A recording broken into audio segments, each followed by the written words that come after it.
Assalamualaikum warahmatullahi wabarakatuh. Perkenalkan, nama saya Novri Yunita dengan NIM 225710008. Saya dari program studi Tadris Matematika. Kali ini saya akan membahas teorema 2.3.8, yaitu teorema Bolzano-Wetters, dan teorema 2.3.9. Ini merupakan mata kuliah analisis real yang diampu oleh Ibu Dr. Mutia, MPD. Mari simak penjelasannya. Langsung saja kita ke teorema yang pertama, yaitu teorema 2.3.8, teorema Bolzano-Wetters. Di sini bunyinya yaitu setiap barisan bilangan real yang terbatas mempunyai subbarisan yang konvergen. Nah, bukti di sini kita misalkan X sama dengan XN, ini terbatas, maka terdapat mutlak XN kurang dari sama dengan M untuk semua N elemen bilangan asli. Nah, sehingga XN elemen interval tertutup dari min M sampai dengan M untuk semua N elemen bilangan asli. Nah, perhatikan interval, misalkan kita interval min M sampai dengan 0 dan interval 0 sampai dengan M. Nah, perhatikan dua interval ini tidak perlu berbeda, XN-nya tidak perlu berbeda antara interval dua ini. Misalkan ini kita namakan dengan interval I0. Kemudian kita bagikan I0 ini menjadi dua interval sama panjang. Paling sedikit dari dua interval ini memuat XN untuk tak berhingga banyaknya N. Nah, namakan interval ini dengan I1. Nah, terus cara ini memperoleh barisan interval IN, sehingga IN superset dari sama dengan IN plus 1 untuk semua N elemen bilangan asli. Nah, panjang dari IN ini adalah M per 2 pangkat N dan limit N sampai dengan tak hingga M per 2 pangkat N. Nah, ini merupakan panjang dari IN. Tadi kan kita membagi ini I0 menjadi dua interval yang sama panjang. Nah, kemudian panjang dari IN ini adalah M per 2N dan limit N sampai tak hingga M per 2N. Nah, ini sama panjang.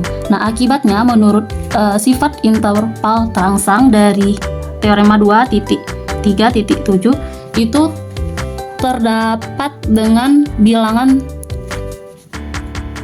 N elemen dari 1N. Eta ya, ini eta elemen dari 1N untuk semua N ini bilangan asli. Kemudian kita pilih XN1 elemen dari I1 dan XN2 elemen dari I2 dengan N2 lebih dari N1. Nah, kemudian N3 elemen dari I3 dengan N3 lebih dari N2. Kemudian yang terakhir XN4 elemen dari I4 dengan N4-nya lebih dari N3. Nah, begitupun seterusnya. Misalkan XN5 elemen dari bilangan I5 dengan N5 lebih besar dari N3. Oleh karena itu, XNK adalah subbarisan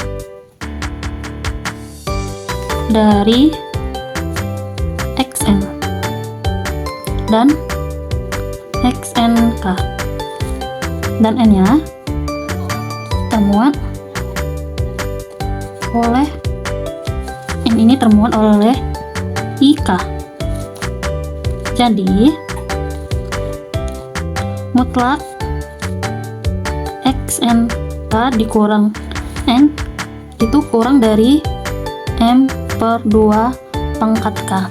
Nah, dengan teorema Apit pada teorema 2.2.6, maka limit N sampai dengan tak hingga XNK sama dengan N. Maka teorema 2.3.8 ini terbukti. Akan kita pembuktian dengan cara lain. Di sini misal kita berikan barisan 1 per N. Nah, barisan 1 per N ini kan terbatas kan? 1 per N ini terbatas. Nah, di sini saya jabarkan kita mempunyai barisan 1, 1 per 2, 1 per 3, 1 per 4, dan seterusnya. Nah ini setelah saya jabarkan terbatas itu apa sih? Ini ya, mutlak XN kurang dari M sama dengan tadi. Sama seperti tadi ya, mutlak XN kurang dari sama dengan M. Nah, ini nilai di sini kan terbatas atau selalu kurang dari sama dengan M, atau saya pilih M-nya itu adalah 2. Berarti mutlak 1 per N kurang dari sama dengan 2 untuk setiap N elemen bilangan asli. Nah, subbarisan misalnya apa? Kita misalkan subbarisan X aksen itu sama dengan ini tadi ya, barisan yang terbatas 1 per 3, 1 per 5 di sini, 1 per 7, 1 per 9, dan seterusnya. Nah, kita misalkan subbarisannya ini. Nah, subbarisan ini konvergen ke 0. Nah, terus permisalan kedua, kita misalkan subbarisannya itu 0, 2, 0, 2, 0, dan seterusnya. Nah, subbarisan ini atau X ini konvergen juga ke 0. Di sini kan termasuk subbarisan. Nah, real yang terbatas kan? Ini bilangan real yang terbatas. Jadi, XN kita misalkan di sini kurang dari sama dengan 3. Nah, ini berarti kan terbatas, memiliki subbarisan konvergen walaupun barisan ini barisannya itu divergen, tetapi dia mempunyai subbarisan yang konvergen. Sama seperti ini tadi. 1 per N itu kurang dari sama dengan 2. Nah, di sini kita misalkan 1 per N subbarisan itu 1, berarti kurang dari 2 kan? Atau kurang dari sama dengan 2. Nah, kemudian 1/3 ini kurang dari sama dengan 3. Nah, kemudian di sini kita misalkan XN-nya itu 3. Kita misalkan XN kurang dari 3. Nah, sementara subbarisannya itu 0, berarti kurang dari sama dengan 3. 2 juga kurang dari sama dengan 3. Berarti dia konvergen ke 0. Atau kita misalkan lagi, kita mempunyai barisan XN itu sama dengan -1 pangkat N, di mana N elemen bilangan asli, merupakan subbarisan terbatas sama seperti teorema tadi ya, dan mempunyai subbarisan. Nah, di sini berarti kan interval XN itu sama dengan -1 sampai dengan 1. Nah, jadi subbarisannya -1, -1, sampai dengan seterusnya -1 pangkat 2 ke -1 dengan aturan ini, dan seterusnya. Nah, ini konvergen ke -1. Kemudian untuk satunya sama juga, 1 sampai dengan seterusnya -1 pangkat 2 K. Ini konvergen ke 1. Berarti pernyataan dari teorema setiap barisan bilangan real yang terbatas, ini barisan bilangan real yang terbatas, mempunyai subbarisan yang konvergen. Kemudian teorema 2.3.9, misalkan X sama dengan XN barisan bilangan real terbatas dan X elemen bilangan real jika setiap subbarisan dari X yang konvergen ke X, maka X konvergen ke X. Ini bunyi dari teorema 2.3.9. Maka kita buktikan. Di sini kita misalkan M lebih dari 0, batas dari barisan sedemikian sehingga sehingga mutlak xn ini kurang dari sama dengan m untuk semua n kecil n elemen bilangan asli. Nah, ini kita buktikan dengan pembuktian kontradiksi. Berarti di sini kita andaikan barisan xn tidak konvergen. Nah, jika barisan ini tidak konvergen, maka pernyataan ini merupakan divergen. Nah, sesuai dengan kriteria divergen pada 2.3.6, maka terdapat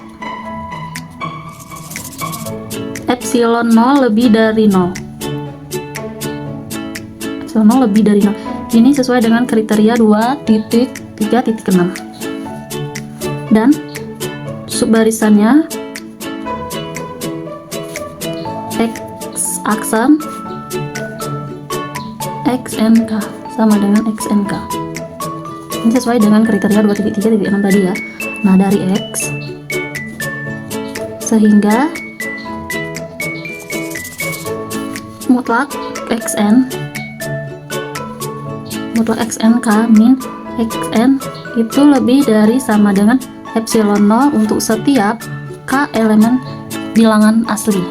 Untuk setiap K elemen bilangan asli. Nah, karena X aksen ini tadi subbarisan, maka terbatas juga dengan M dan mempunyai subbarisan. Ini terbatas dengan M dan mempunyai subbarisan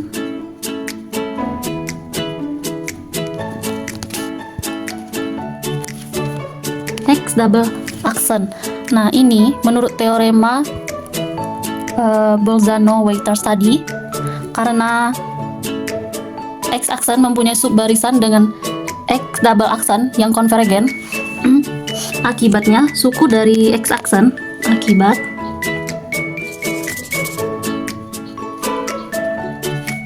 dari X double aksen ini berada di persekitaran epsilon 0 atau mutlak X n K pangkat 1 min X kurang dari epsilon 0. Nah, pernyataan ini kontradiksi dengan pernyataan yang pertama tadi. Maka pengandaian ini salah. Yang benar adalah X konvergen ke X. Jadi teorema 2.3.9 ini terbukti benar.